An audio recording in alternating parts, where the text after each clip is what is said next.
Hey everyone, I'm Phil. I run a website called PLQ Photography, and I'm going to show you about a camera that I bought for travel because I found that sometimes carrying around a big setup was getting a bit heavy. So this is my normal kind of travel kit, was something along the lines of this.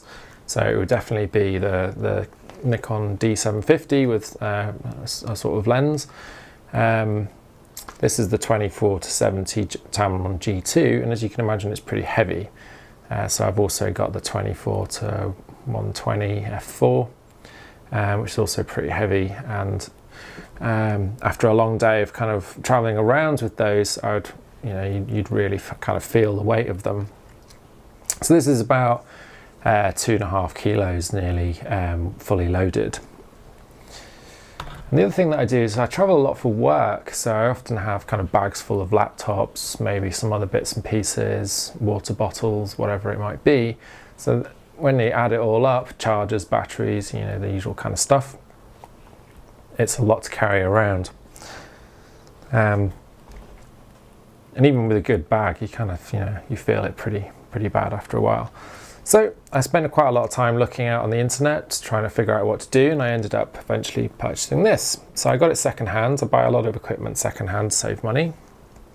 And also you can get really good stuff secondhand that looks barely used. It's all sort of fully functional. And so I think it's good to sort of recycle that kind of equipment. So this is a Panasonic G80. It's no longer the kind of current version in this line. I think Panasonic just released the G90 in perhaps the last sort of week or so. But it's a good sized camera for me, and it's a lot lighter than that D750. So this, with an equivalent 12-32 lens, is about 550 grams. So that's a lot less in terms of weight to carry around. But it's a nice little camera in its own right. So it's 16 megapixels, it's micro four thirds, has a nice kind of swivel out screen. EVF instead of an optical viewfinder. So I did actually buy a second battery to go with it, to give it a bit more capacity on the battery front.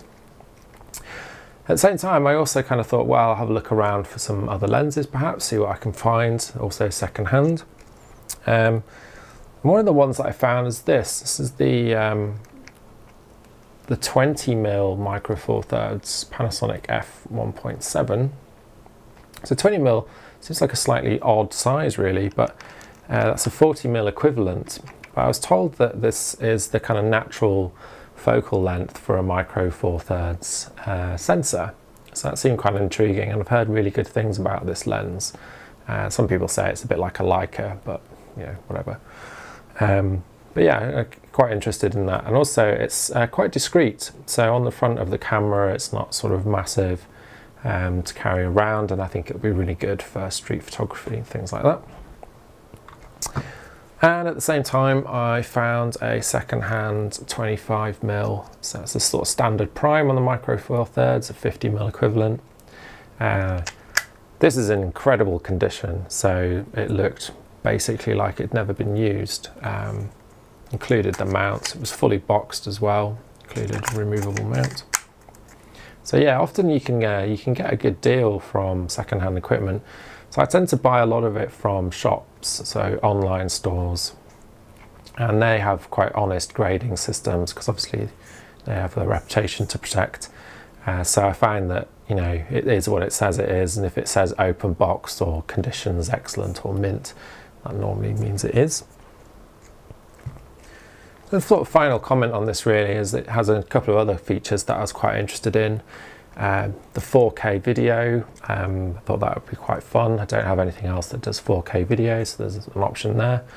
And it also has the microphone in, so you can use a microphone, so that's quite nice. Yeah, so I'm quite impressed. I've used it a couple of times, but I haven't had it out consistently yet. But I think it'll be a really good travel setup. So yeah, thanks very much for listening, and I'll see you again next time.